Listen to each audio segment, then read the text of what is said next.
Okay, we're looking at example 2 from section 5.3. 3 parts to this one. We'll try to fit as many as we can on the page here, or on the screen here. So second derivative, let's do the first derivative here for this first one. And for that we need the chain rule. So the chain rule says we put the 2 out in the front there, lower the power by 1. That'll be a first power, and then we multiply by the derivative of the function that's on the inside there, which would be 3x squared.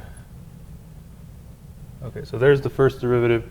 To make the second derivative a little bit easier, let's go ahead and simplify that. We'll distribute the 2 and the 3x squared. Let's distribute the 2, so we get 2x to the third plus 2, and then that itself is multiplied by 3x squared. So let's distribute that. 3x squared, so we'll get 6x to the fifth, and then we distribute it there, we get 6x squared. Okay, so that's going to make it easier to take the second derivative now. The second derivative will get just power rule again, so we'll get 30x to the fourth plus 12x. So there's the first and second derivatives of that first function.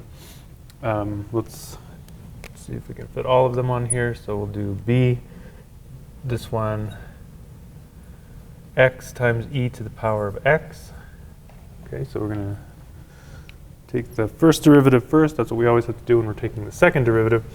So first derivative will require the product rule here. So remember, the product rule says take the derivative of the first one, that's just x. The first function is x, so its derivative is 1.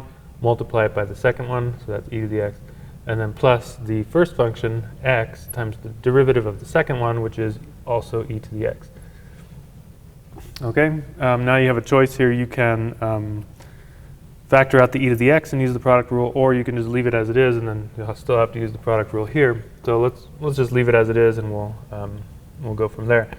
So second derivative requires requires us to take the derivative of that. Well, the first part's easy. That's just e to the x. Now notice that we've actually got x e to the x again, and that derivative we actually just found, and that's all this. So you can just use the product rule again, or you can just say, all right, well, I just found that derivative. I'm going to copy it. So e to the x plus x e to the x. And then we simplify this. We notice we've got 2 e to the x terms there, so I can write 2 e to the x plus x e to the x. Okay, so there's the first and second derivatives of b. So let's do the last one now. Hopefully you can fit all that in as well. So we'll get h of x here is equal to ln x over x. Now here you have a choice. You can either use the product rule or the quotient rule. I'm actually thinking the product rule might be a little bit easier here, so let's go ahead and do that. Product rule says that if we want to use the product rule, we can write that term that's in the denominator as x to the minus 1. Just move it up and then change the sign of the exponent, and then just take the derivative of that thing using the product rule. So let's do that. So we'll get h prime of x. Again, it's the derivative of the first one, so that's going to be minus x to the minus 2 power by the power rule, times the second one, so ln x, plus the first function, x to the minus 1, times the derivative of the second one. Well, the derivative of ln x, as we remember, is 1 over x. Okay, so let's simplify that just a little bit to make it easier to take the second derivative. So the first derivative we can write as, let's just go ahead and leave that with a negative exponent. Easier to take the derivative again. And then for the second one, just notice that what we can do with that is we can write that as 1 over x. So that x to the minus 1, that's 1 over x. And then I got another 1 over x. So that actually gives us 1 over x squared. Well, 1 over x squared is the same as x to the minus 2 power. You can also use the properties of exponents to figure out what that is, because here's a negative 1 power. There's a first power in the denominator. So when we simplify exponents like that, we subtract them, right? So minus 1 is minus 2, so you could get that. Okay, then the second derivative, we'll have to take the derivative of that. The second part's not that hard. here we're going to have a product rule again, so let's go ahead and do that. So we get h prime of x. So product rule here, again, we take the derivative of the first function, which is going to be plus 2x to the minus 3 times the second function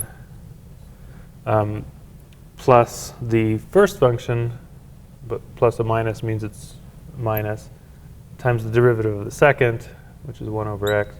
And then for the last part of it, it's just the derivative of that. So that's going to be minus 2x to the minus 3 power with the power rule. Let's go ahead and simplify this. We'll write this with positive exponents. So that means that I've got a x to the minus 3 here. I can move that x to the denominator. The rest of the stuff stays in the numerator. So I get 2 ln x over x to the third minus, now that's the same thing. I can move that to the denominator. I get x squared down there, multiply it by the x that's already there. I get 1 over x to the third power.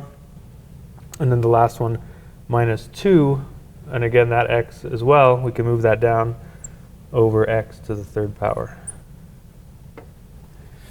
Okay, now we notice that we actually have some like terms here, so we can go ahead and simplify this a little bit further. We'll write 2 ln x over x to the third